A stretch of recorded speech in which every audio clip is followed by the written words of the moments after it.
Salut à tous, je vous retrouve aujourd'hui pour un nouveau bilan lecture dans lequel je vais vous présenter 6 mangas qui sont sortis début septembre. Comme mon précédent bilan lecture, je vais diviser cette vidéo selon les types de mangas. Tout d'abord, je vous parlerai des shonen, puis j'attaquerai les seinen. Il n'y a aucun shoujo dans cette vidéo. Je commence en vous parlant des shonen, il y en a eu 3. Il y a eu du bon et il y a eu du moins bon. Je commence avec le tome 9 de l'Attaque des Titans de Hajime Isayama, publié chez Pika.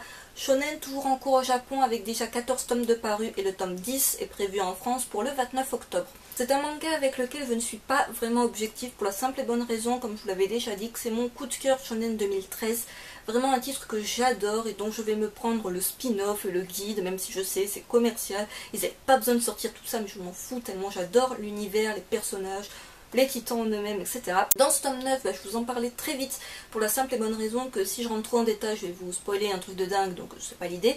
Je vais vous dire tout simplement que d'une part, on a l'arrivée d'un nouveau titan très particulier physiquement parlant, qui va apporter de nouvelles choses à l'histoire. J'ai vraiment hâte de voir ce qu'on va apprendre par la suite à propos de ce titan parce qu'il reste encore assez mystérieux dans ce tome. Ensuite, il faut noter que dans ce tome-là, il n'y a pas énormément d'action. Il y en a un petit peu, mais comparé aux autres tomes, il y en a beaucoup moins. C'est beaucoup plus du blabla, mais du blabla utile. Du blabla qui fait avancer l'histoire, qui rend le scénario un peu plus profond. Et c'est pas plus mal. Et enfin, je vous dirais qu'on voit pas trop les personnages principaux comme Eren, tout ça, tous les personnages qui gravitent autour de lui. On se concentre sur des personnages secondaires qu'on n'avait peut-être même pas déjà vus au préalable. Mais c'est pas plus mal finalement parce que ça nous permet de découvrir d'autres personnages, de pas toujours tourner en boucle autour des 3-4 personnages principaux. Et vraiment un tome que j'ai adoré, qui se lit en une moins de 2. Vous êtes super deg à la fin parce que vous savez que vous devez attendre fin octobre pour voir la suite, mais c'est vraiment génial. Je vous montre à présent très vite les dessins, mais je vais faire très attention à ce que je vous montre au niveau dessin dans cette vidéo, puisque il y a pas mal de spoil dans cet tome-là, et ça risquerait un petit peu de vous dégoûter d'avance de la lecture. Justement, une page où on voit Eren et compagnie, alors que on les voit pas tant que ça, mais vous avez trouvé juste la page où on les voit. Donc voilà. Encore une fois, je comprends pas trop ceux qui trouvent le manga moche comparé à l'anime. Certes, des fois il y a des petits problèmes de proportion, des dessins qui paraissent un petit peu brouillons.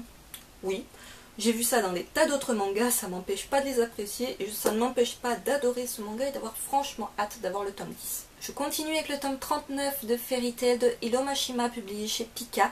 Série toujours en cours au Japon avec déjà 45 tomes de parus. Le tome 40 est prévu en France pour le 29 octobre et le tome 41 pour le 3 décembre. Et il sera accompagné d'une édition collector. Vous aurez l'édition simple à 6,95 € et vous aurez une édition collector qui est à peu près à 20 € si je dis pas de bêtises dans ces eaux-là. On ne sait toujours pas ce que comportera cette édition collector. Pika n'a pas encore fait l'annonce officielle de ce que comportera cette édition collector. J'avais déjà un tome collector de Fairy Tail, je crois que c'était le tome 19, quelque chose comme là, c'était au début de la série. Et l'édition collector valait franchement le coup d'œil, édition limitée bien entendu, mais en plus voilà, pour ceux qui l'ont, vous savez ce qu'elle comporte, elle était vraiment géniale, j'espère que ce sera le cas pour le tome 41. Qu'est-ce qui se passe dans ce fameux tome 39? Là encore, je vais passer très vite dessus parce que sinon ça va vous spoiler des trucs en pagaille. Donc tout simplement, on est le jour de l'éclipse, le fameux projet éclipse a enfin lieu, on sait enfin qu'est-ce que c'est réellement, que c'est pas très sympathique d'ailleurs comme projet. Et là, ça va entraîner toute une série de combats, combat sur combat. Là, par contre, niveau histoire, c'est du combat sur combat. Certes, mais c'est très bien foutu, c'est super prenant, l'issue est un petit peu incertaine pour pas mal de personnages. On pense même à un moment qu'on a perdu un de nos personnages, mais non, pas dans ce tome-là du moins. Il y a le sacrifice de certains personnages aussi, ça je pense que c'est définitif. Il y a des tas de choses comme ça qui se passent, qui sont vraiment des combats qui sont dantesques. Et c'est vraiment un tome qui est génial. Alors après, il se passe pas énormément de choses niveau scénario, ça avance pas des masses, mais ça a le mérite de se lire très rapidement. L'auteur annonce à la fin de ce tome 39 que cet arc se conclut à la fin du tome 40, qu'après il rentre dans un truc assez, peut-être pas hyper différent, mais que du moins ça change. Et j'ai vraiment hâte d'avoir la suite, c'est vraiment un shonen.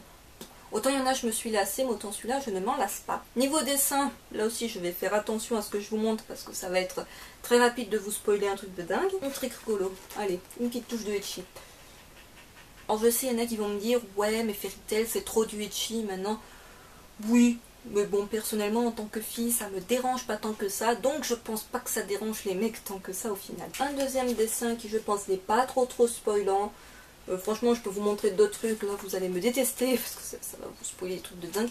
Mais vraiment un tome que j'ai adoré, mais pour l'instant c'est un arc de Fairy Tail qui est vraiment passionnant à suivre. Je conclus avec une lecture qui a été un petit peu décevante, mais en même temps j'attendais plus grand chose de ce shonen qui traîne en longueur. L'auteur rajoute des tomes pour rajouter des tomes, mais ça n'a plus aucun intérêt. Si vous êtes arrêté avant, finalement, bah, c'est pas plus mal. Je vous parle bien évidemment du tome 60 de Bleach de Tite Kubo, publié chez Glénat. La série est toujours en cours au Japon avec déjà 65 tomes de parus. Il n'y a toujours pas de date pour le tome 61 en France. Je pense que ça sera pour janvier, mais j'ai pas vu de date pour l'instant pour le tome 61. Les 3/4 de ce tome, c'est un gros flashback sur les parents d'Ichigo. Comment ceux-ci se sont rencontrés, qu'est-ce qu'ils étaient à la base, qu'est-ce qui fait qu'ils sont ensemble, la véritable nature d'Ichigo, blabla. Ça vous apprend pas des masses de choses, j'ai l'impression que j'ai vu ça dans des tas d'autres gros shonen comme ça, de un jour on va faire un tome sur les parents du héros. Voilà. On sait pas trop à quoi ça va nous apporter de savoir que sa mère elle était comme ci, que son père il a fait ça. Ça apporte pas grand chose pour l'avenir de la série, mais bon, on fout quand même un tome comme ça. C'est pas horrible à lire, hein, attention, ça n'a pas non plus été la lecture que j'ai envie de balancer le tome par la fenêtre. Non. À la fin de ce tome, quand on a fini ce long flashback un petit peu useless à mes yeux, vous avez une espèce de révélation qui tombe comme ça, genre BAM! Voilà le truc de malade mental qu'on vous annonce, et, ah tu t'y attendais pas. Bah le souci c'est que si, on s'y attendait vachement et on le voyait venir gros comme une maison. Voilà, on vous apprend qu'un personnage est en réalité tel autre personnage, mais je vous en dis pas plus, un peu flou dit comme ça, vous allez dire qu'est-ce qu'elle raconte? Je vous le dis pas parce que ça va vous spoiler un truc peut-être de dingue, mais quand on vous l'annonce, vous dites ouais. En même temps, vu la gueule du gars, c'était pas surprenant. Pour ceux qui ont lu le tome, vous savez de quoi je parle. Si vous lisez les scans, vous savez aussi probablement de quoi je parle. Mais pour moi, ça n'a pas été le truc où j'ai été super surprise d'apprendre ce truc-là. C'était un peu le truc, je le voyais vraiment venir. Et j'aime pas quand on voit venir des choses aussi facilement, où c'est vraiment tellement gros que fatalement, vous savez qu'on va vous l'annoncer dans le prochain tome et ça ne loupe pas. Voilà, et pour cette raison-là, j'ai pas aimé ce tome. Le côté, on vous fait une révélation finale de dingue avant de vous laisser, genre, bam, attendez la suite pour le tome 61. Mais bon, finalement, ce tome 61, je l'attends pas avec grande impatience. Les couvertures, elles sont sublimes. Alors, le titre de ce tome, c'est Everything But the Rain. Les couvertures sont sublimes, ça, je ne le nie pas. Niveau dessin, ça... Hein, c'est Bleach, hein, donc... même si au niveau des combats, ça reste dynamique, même si le chara-design des personnages est sympa... C'est un peu blanc, hein, c'est pas des décors de ouf. Non, je vais peut-être pas vous spoiler le fameux truc. Voilà. Autant vous dire, si vous êtes finalement arrêté avant ce tome-là, c'est pas bien méchant. Je conclus cette vidéo avec la partie seinen. Là encore, il y a eu du très bon, du bon et du moins bon. Je commence avec le tome 7 de Tokyo Ghoul de Suishida, c'est publié chez Glénat. Série toujours en cours au Japon avec déjà 14 tomes de parus et le tome 8 est prévu en France pour le 5 novembre. Et autant vous dire, le 5 novembre, ça me paraît hyper loin vu le super niveau de ce tome. Voilà, en plus c'est le tome qui se conclut avec un suspense de malade mental. Autant dire le truc, vous voulez dévorer la suite, même sinon je ne lirai pas les scans pour autant. Mais ça vous donne trop envie de lire la suite. La couverture est juste magnifique. Et franchement, je me demandais... qui est sur cette couverture. Voilà, pour moi, je n'ai pas percuté de suite. Et vous comprenez très vite qui c'est sur cette couverture en lisant ce tome-là. Et autant vous dire, vous pensiez que Tokyo Ghoul c'était bien avec les 6 premiers tomes, mais c'est rien à côté de ce tome 7. Et on m'avait dit, tu verras, le tome 7 il est génial, il est au-dessus des autres. Ouais, je le lirai à mon rythme, je verrai bien ce que j'en pense. Et effectivement, niveau scénario, niveau gore, niveau sadisme, ça va très loin, mais ça va plus loin que les 6 premiers tomes. Et c'est franchement, mais génial. Alors déjà que c'était l'un de mes seinen coup de cœur de l'année dernière, mais alors là, c'est vraiment à la limite du chef-d'œuvre. Et j'ai vraiment hâte de voir ce que ça va donner par la suite, vu tout ce qui est lancé à partir de ce... Parce qu'il faut bien comprendre que c'est un nouvel arc de la série. Ce qu'on comprend un petit peu avec le changement de couverture. Les premières couvertures étant sur fond blanc avec un personnage. Et là, les couvertures suivantes à partir de ce tome 7 sont toutes remplies, voilà, de couleurs.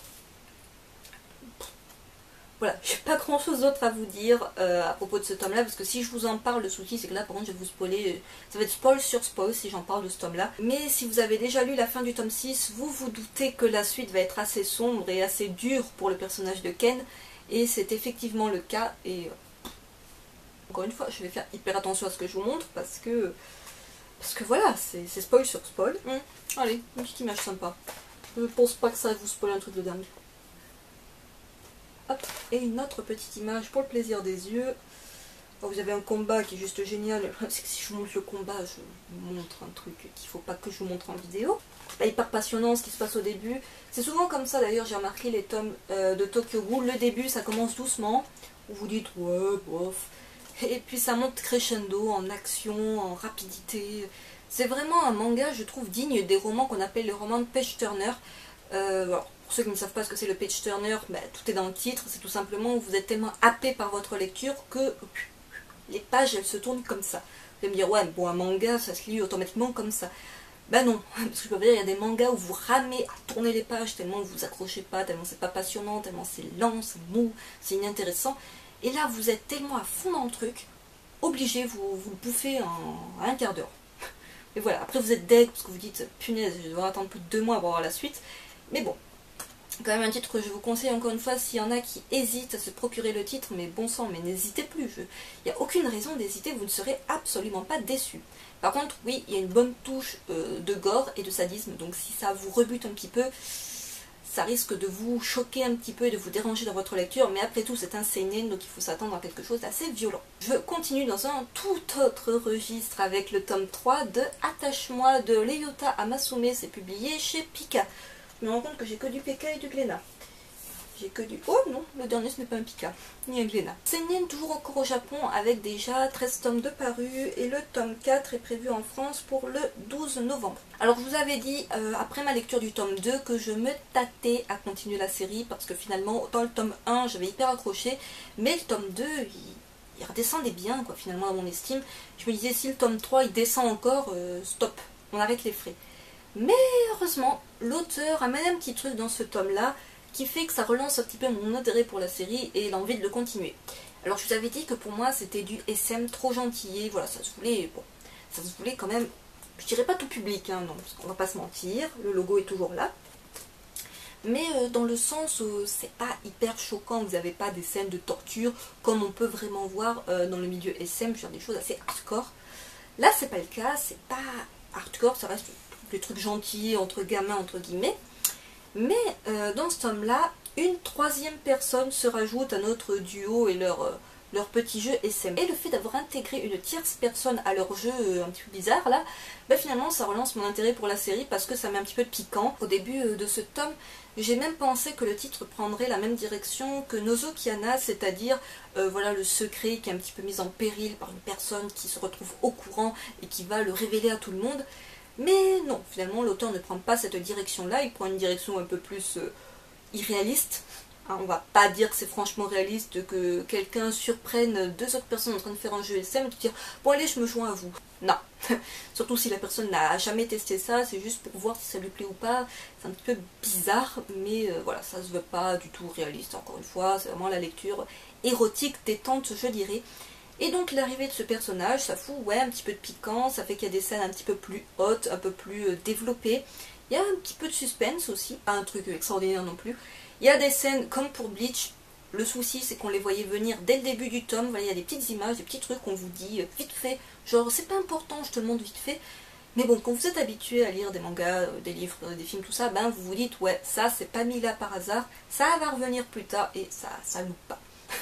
Ça me passe, c'est un petit peu décevant parce que c'est finalement assez... Voilà, alors moi je suis pas du genre pourtant à essayer de comprendre ce qui va se passer par la suite, j'aime bien me laisser juste porter par l'histoire et découvrir les choses au fur et à mesure. Mais quand les indices sont aussi gros et aussi balancés, aussi... Comme ça, vous ne pouvez pas passer à côté, ben finalement... ouais, vous arrivez à la fin du tome, vous dites ouais, ben je m'y attendais à tout ce qui s'est passé vers la fin du tome. Mais bon... Un tome que j'ai bien apprécié néanmoins, l'auteur annonce dans la preview, vous avez une petite preview que je ne vous montre pas parce qu'elle est spoilante, mais vous avez une petite preview où l'auteur nous fait comprendre que ça devient encore plus hardcore dans le tome suivant. Apparemment ça va crescendo de tome en tome au niveau des jeux SM de plus en plus hard, et voilà, il développe des trucs de plus en plus, oui, de plus en plus hardcore, mais c'est pas non plus, encore une fois, c'est pas du hentai, loin de là, ça vous choquera pas outre mesure. Je vous montre à présent très vite les dessins, voilà. Ça vous permet de voir un petit peu les nouveaux jeux SM auxquels se livrent les personnages. Qui dit nouveau personnage féminin dit fatalement du ecchi. voilà, c'est un petit peu etchi entre les deux filles. On voit venir grand comme une maison, mais ça c'est supportable, ça ne m'a pas plus dérangé que cela. Donc voilà, un titre que je conseille, pas vraiment pour l'instant, mais si vous êtes arrêté au tome 2 et que vous vous dites est-ce que je me prends ou pas le tome 3, oui, prenez-le pour l'intérêt que suscite l'arrivée de ce nouveau personnage et voilà, qui relance un petit peu le côté dynamique de la série, je dirais. Je conclue avec un dernier titre. Je peux pas vous dire si ça a été une bonne ou une mauvaise lecture pour la simple et bonne raison que je n'ai rien compris. Voilà, dernier tome de la série, j'ai rien compris, je l'ai relu en partie pour essayer de me dire tiens peut-être t'es passé à côté d'un truc, tu l'as lu trop vite. Non, il n'y a rien à faire, je sais, il y a encore du blond là-dessous, mais je n'ai rien compris. Donc s'il y a quelqu'un qui regarde cette vidéo et qui a compris ce tome, faites-vous connaître, laissez-moi un commentaire si possible en privé pour pas spoiler si jamais il y a des gens qui veulent se procurer la série. Mais personnellement, j'ai rien compris du tout, donc si vous pouvez m'éclairer un petit peu sur comment ça se conclut, ça serait bien. Je vous parle du tome 3 de Wet Moon de Atsushi Kaneko, c'est publié chez Saka. Il s'agit du dernier tome de la série, dernier tome que Mouse costaud quand même. La couverture est vraiment sublime par contre, hein. C'est vraiment ma couverture préférée parmi les 3 tomes. Mais j'ai rien compris, je serais incapable de vous parler de ce tome-là, c'est le dernier de la série, voilà, il est bien développé et tout pour pas que vous soyez sur votre faim, mais j'ai rien compris du tout. Alors déjà les 2 premiers tomes, je vous avais dit, c'est assez nébuleux. Le personnage principal, il a des hallucinations, il est un peu comme ça dans sa tête. Du coup vous savez pas trop si ce qui se passe c'est la réalité ou si c'est dans sa tête. Vous savez que c'est dans sa tête quand il y a des espèces de petits insectes partout qui apparaissent, vous dites ça y est, le mec il a pété une durite. Vous comprenez, mais parfois il n'y a pas les insectes, vous voyez une scène, puis vous revoyez une scène un peu plus loin, c'est le personnage qui est mort, il n'est pas mort, il réapparaît, des personnages, je ne sais même plus qui c'est, tellement il y a des personnages qui se sont rajoutés entre temps. Il n'y a pas des masses de dialogue, ça n'aide pas. Les dessins en eux-mêmes, ben, ils n'aident pas à comprendre. Je veux dire, il y a des moments où vous ne comprenez pas trop l'action, vous ne savez pas trop ce qu'il faut comprendre, encore une fois. Donc voilà, je ne peux pas objectivement vous dire achetez la série, elle est géniale. Parce que oui, le synopsis de départ est bon, le tome 2 était bien, mais ce tome 3, il reste énigmatique hein, pour moi. Alors peut-être que je suis passée à côté d'un truc génialissime, vous me direz, mais je pige pas quoi. Alors peut-être qu'il faudrait que je me refasse les 2 premiers tomes et que j'enchaîne avec ce tome 3 et que là je trouverai une logique, mais pas sûr. Pour moi ça restera nébuleux jusqu'au bout. Alors par contre il est sorti un coffret apparemment, je ne l'ai pas vu en librairie, mais bon, peut-être vous pouvez le trouver à la FNAC, qui regrouperait les 3 tomes de la série. Je ne sais pas s'il y a un gain d'argent à l'acheter, j'ai pas regardé le prix, parce qu'autant vous dire j'ai acheté les tomes un par un, donc j'ai pas trop vu l'intérêt de me renseigner sur ce coffret, mais bon, sachez qu'il y a un coffret regroupant les 3 tomes si ça vous intéresse. Je suis un peu perplexe à vous parler de ce tome, parce que je peux pas vous dire qu'il est bon, mais je peux pas vous dire non plus que c'est mauvais, parce que à côté c'est que moi qui ai rien compris, quoi. Montez des dessins, tout de même. Vous voyez un petit peu le côté bizarre aussi des dessins. Il y a des scènes où vraiment on piche pas, c'est vrai, c'est faux, qu'est-ce que c'est Oui, alors il y a des passages qui se passent sur la lune aussi. Ça, je me doute bien que c'est dans la tête du gars, hein. Il est en costume cravate sur la lune, je me dis, c'est dans sa tête. Alors, il y a vraiment très peu de texte, hein. Je vous mens pas. Il y a vraiment si vous aimez pas les mangas où il y a beaucoup de blablabla, il n'y a pas beaucoup de blabla dans celui-là, hein. Malgré la grosseur du temps, il n'y a pas énormément de blabla. Mais finalement, il y aurait eu un peu plus de blabla, j'aurais peut-être compris plus de choses. Une série que je conseille aux fans de polar, finalement, mais qui sont prêts à bien s'accrocher, parce que... Voilà, à mon avis, il ne faut pas décrocher d'une seconde, il faut s'enchaîner les 3 tomes d'affilée pour essayer de trouver une logique. Ce qui, moi, m'échappe fortement, ça m'embête un peu d'un côté, parce que j'avais vraiment accroché au départ, mais là, voilà quoi. Ainsi s'achève ce bilan lecture, j'espère qu'il vous aura plu. N'hésitez pas à me dire en commentaire ce que vous en avez pensé, comme d'habitude, même si je suis hyper longue à vous répondre, et ça va pas s'améliorer dans les prochains jours, vous verrez, mais bon, bref. Si vous avez lu l'un de ces mangas, s'il y en a un qui vous intéresse, s'il y en a qui vous ont peut-être déçu, si vous êtes intéressé à d'autres titres, et je vous dis à très vite.